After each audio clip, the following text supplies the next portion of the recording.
اگر اللہ آپ کو انتظار کروا رہا ہے تو سمجھ جاؤ اللہ تعالیٰ کس چیز کا اشارہ دے رہا ہے۔ سنو، جب منزل تک پہنچنے کی تمام راہیں بند نظر آئیں تب بھی یاد رکھنا کہ ایک راہ ایسی ہے جو اب بھی تمہارے لیے کھلی ہے۔ جب کوئی بھی شخص تمہارے ساتھ چلنے پر آمادہ نہ ہو تب بھی توکل رکھنا کہ وہ جو شارک سے بھی زیادہ قریب ہے وہ آج بھی تمہارا منتظر ہے۔ تمہارا صدیوں کا کام اس کے ہاں ایک لمحے کا قصہ ہے، تمہاری عمر بھر کی ریاضتیں اس کے لیے ایک کن کی بات ہے۔ جہاں اتنا صبر کیا ہے وہاں تھوڑا سا صبر اور سہی، جہاں اتنی کوشش کی ہے وہاں تھوڑی سی کوشش اور سہی۔ وہ اگر دل نہیں بدل رہا تو یقین رکھو کہ وہ تمہارا نصیب بدلنے پر راضی ہے، اور جب وہ راضی ہوتا ہے تو کسی کی کیا جرت جو اس کے راستے میں رکاوٹ بنے۔ اور یاد رکھو وہ تم پر سارے دروازے بند نہیں کرتا، اگر وہ تمہارے روبرو موجود دروازہ بند کرتا ہے تو وہ تمہارے پہلو میں موجود دروازے کو ہمیشہ کھلا رکھتا ہے، بس تم دیکھ نہیں پاتے۔ جہاں تمہارے سوچے ہوئے تمام ذریعے ناکام ہو جاتے ہیں وہاں پھر اللہ کے منتخب کردہ ذریعے تمہارے لیے معجزہ بنتے ہیں۔ جب زندگی تمہیں بے ترتیب کر کے رکھ دیتی ہے تب اللہ خود تمہیں دعاؤں کو ترتیب دینے کا ہنر سکھا دیتا ہے۔ تو پھر ان راستوں پر مت گھبراؤ جو تمہاری چاہت کے مطابق نہیں ہے، بلکہ ان منزلوں کا انتظار کرو جن تک یہ راستے تمہیں لے جا رہے ہیں، جو تمہاری رضا کے عین مطابق ہیں۔ بس تمہیں یقین رکھنا ہے کہ جو اس سے مانگ لیا جائے وہ مل کر رہتا ہے، پھر وہ تمہیں وہاں سے دے گا کہ تمہاری دعائیں بھی حیران ہو جائیں گی۔ سنو، تم جتنی دفعہ دعا مانگتے ہو اللہ اتنی دفعہ تمہیں تمہاری دعاؤں کے جواب دیتا ہے۔ تم یہاں ایک قطرے کے لیے رو رہے ہو جبکہ تمہارا رب تو تمہیں 7 سمندر عطا کرنے پر بھی قدرت رکھتا ہے۔ تمہارا کام بس دعا کرنا ہے، عطا کی تدبیریں وہ خود بناتا ہے۔ انسان یقین رکھے تو کیا کچھ نہیں ہو سکتا۔ جب ہم اللہ کی رضا پہ سر جھکا لیتے ہیں اور معاملات اللہ کے حوالے کر دیتے ہیں تو اللہ بھی پھر تو ہمیں وہ چیز دے دیتا ہے، پھر ہمارے دل کو ہمارے نصیب پہ راضی کر دیتا ہے۔ جب ہم زخم اس کے ہاتھ میں تھما دیتے ہیں تب وہ مرہم کا وسیلہ بھی بھیج دیتا ہے۔ جب ہم صبر کر لیتے ہیں تب وہ ہمیں اس صبر کا صلہ معجزوں کی صورت میں دیتا ہے۔ اللہ تمہیں یہاں تک اس لیے نہیں لایا تاکہ تم مایوس ہو کر ہمت ہار جاؤ۔ تمہیں کیا لگتا ہے کہ تم آج جہاں ہو وہاں بے وجہ ہو؟ تم خود یہاں تک نہیں پہنچے ہو بلکہ تمہیں یہاں تک لایا گیا ہے۔ تم نے بے شمار تکلیفیں آج اس مقام تک پہنچنے کے لیے ہی برداشت کی ہیں۔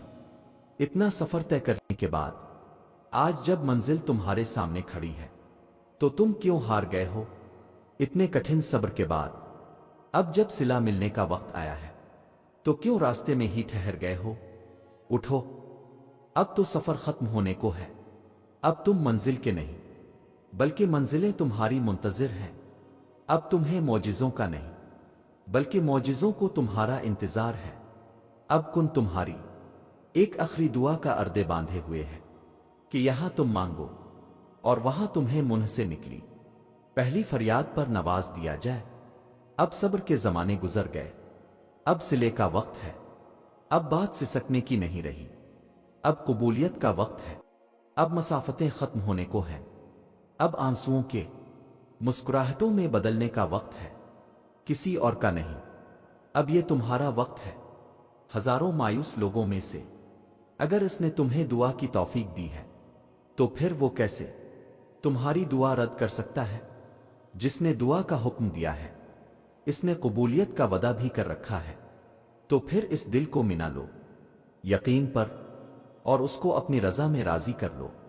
اگر اس نے راضی نہ ہونا ہوتا تو وہ تمہیں بھی کبھی منانے کا اشارہ نہ دیتا، اور وہ یقیناً تمہیں وہ سب دینے والا ہے جس کے لیے تم راتوں کو اٹھ اٹھ کر رویا کرتے تھے۔ بس ایک دعا ہی سب بدلنے کے لیے کافی ہوتی ہے، خاص طور پر تب جب کچھ بھی بدلنا دل کو ممکن نہیں لگتا۔ اللہ تم سے بہت محبت کرتا ہے، وہ تمہیں ہر اس لمحے میں سنتا ہے جب تمہیں خود بھی تمہاری آواز سنائی نہیں دیتی۔ تم اسے دیکھ نہیں سکتے مگر وہ تمہیں دیکھ سکتا ہے۔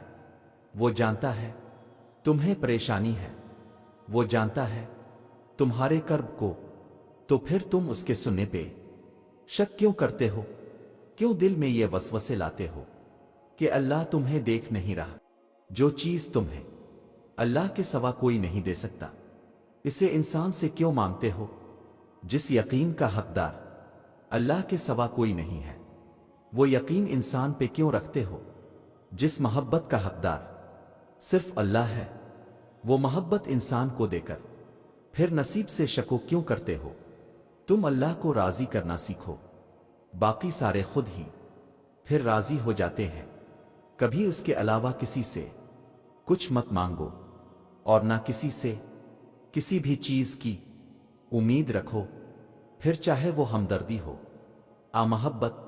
انسان بھیک میں بھی ذلت کے سوا کچھ نہیں دیتا، بادشاہ تو بس خدا ہی ہے، معجزوں کا بھی عطا کا بھی۔ یہ دکھ درد تمہارے اس کی طرف سے تمہاری سزا نہیں ہے، یہ آزمائشیں تمہارے ماضی کی خطوں کا نتیجہ نہیں ہے، یہ بے سکونی تمہاری اس کی تم سے ناراضگی کی وجہ نہیں ہے، یہ اس کے طریقے ہیں تمہیں خود تک بلانے کے، یہ بے چینی بے وجہ نہیں ہے۔ وہ اپنے محبوب بندوں کو سزائیں نہیں دیا کرتا، وہ جن سے محبت کرتا ہے انہیں تکلیف میں نہیں چھوڑا کرتا۔ وہ تمہارے دعاؤں میں اٹھنے والے ہاتھ خالی نہیں موڑتا، وہ تمہارے سجدوں میں بہتے آنسو بے مول نہیں چھوڑتا۔ وہ تو تمہاری خاموش دعاؤں کو بھی بڑے غور سے سنتا ہے، وہ تمہاری سسکتی فریادیں اپنے پاس سنبھال لیتا ہے۔ وہ جب تمہیں سجدوں کی توفیق دیتا ہے تو تمہارا انتظار کرتا ہے۔ وہ جو تم سے 70 ماؤں سے زیادہ محبت کرتا ہے، وہ بھلا کیسے تمہیں درد کی شدت سے گزار سکتا ہے؟ یہ بس آزمائش ہے جو وہ اپنے محبوب بندوں کو دیتا ہے۔ اس کٹھن وقت میں تمہارا صبر تمہیں اپنے رب سے ملا دیتا ہے۔ جب صلے کا وقت آتا ہے تو وہ اپنی رحمت کے سارے دروازے کھول دیتا ہے۔ جب کن فرمایا جاتا ہے تو آسمانوں کے فیصلے تمہاری رضا کے مطابق لکھ دیتا ہے، پھر وہ بھی حاصل ہو جاتا ہے جو کبھی لا حاصل رہا ہو۔ پھر وہ نوازتا ایسا ہے کہ ہر ناممکن ممکن کا روپ ڈھال لیتا ہے۔ اگر اللہ آپ کو انتظار کروا رہا ہے تو اس کا یہ مطلب نہیں کہ وہ آپ کو سزا دے رہا ہے، بلکہ وہ آپ سے کچھ دیر تک رابطے میں رہنا چاہتا ہے۔ وہ چاہتا ہے کہ آپ مزید دعائیں کریں، وہ چاہتا ہے کہ آپ اس سے بات کریں، وہ آپ کی آواز بار بار سننا چاہتا ہے، اس لیے وہ آپ کو وہ چیز نہیں دے رہا ہے، اور اسی وجہ سے وہ اس چیز کا خیال آپ کے دل و دماغ سے نہیں نکال رہا ہے۔